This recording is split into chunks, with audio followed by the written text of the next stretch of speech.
Hello, movie lovers. Bob for Bob's movie review here. And I'd like to review for you a movie I just watched called Father of the Bride. This one was provided to me for review by Warner Brothers. If you get a chance to check this one out, love your thoughts down in the comment section below. I'll be sure to include more information for the links to purchase one down in the description. So this is not the first movie with the name Father of the Bride, but it doesn't have anything to do with the other Father of the Bride movies. I think this is just kind of a timeless tale of a dad whose daughter is getting married, and he becomes obviously the father of the bride. So this is a story of a family of Cuban immigrants come to America, and the one character becomes an architect, I believe it was, and he's kind of like self-made, and he becomes a very wealthy and starts a family. And his daughter is off in college, and she comes home and tells them that she's getting married to a man who is from Mexico. They were in college together, but he's from Mexico, and they're going to move back to Mexico. I don't think it's necessarily permanent, but she's got this job lined up there. And so after the wedding, they're going to go back to Mexico, or shortly after, and live there. Now, of course, this is kind of like a double punch to him in that not only is his daughter getting married, but she's also leaving the country. Now, it's not really discussed how much money the father has, but he seemed like a millionaire. He had this giant house, so much money.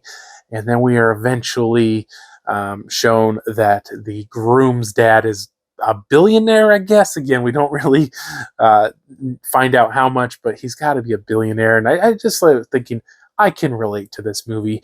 Millionaires marrying billionaires. Now, even though they're both fairly well off, the bride and groom just want a small, intimate wedding, and maybe because of their parents' more lavish lifestyles, they kind of want to go in a different way. But of course, the parents want to have these crazy, elaborate weddings, and the two fathers end up fighting because the billionaire wants a billionaire wedding and the millionaire wants a millionaire wedding. Again, not something I can necessarily relate to. Now, while this is happening to her dad and her mom have decided to get divorced. I don't know. It was a little odd. They got along fine and everything, but she said they weren't partners anymore, and he was just more interested in work and not spending time with her as much. I don't know. I don't necessarily love that aspect of it. So once they find out about the upcoming wedding, they decide not to let anyone know until after the wedding. And of course, the dad just screws everything up constantly. And in the end, he fixes it all and solves it all. And everyone lives happily ever after, as if you expected anything different to happen.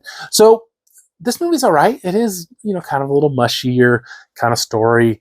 I definitely have found, since I had a daughter, I find these kind of movies to be a little more emotional to me. I kind of thought, though, that they were lacking in the emotional aspect until near the end. It kind of got to me a little bit. But, I like the movie. I just think it's definitely missing Steve Martin. I love Steve Martin, and I loved his movies. And so it definitely doesn't have the charm of Steve Martin, but it's perfectly enjoyable movie. So I'm going to give this one a 3 out of 5. Hope you did enjoy the video. If you haven't already, subscribe for more videos, check the chess videos, and I will see you guys next time.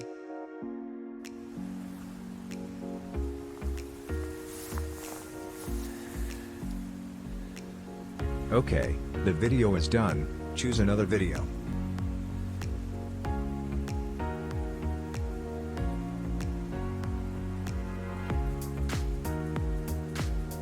Still here?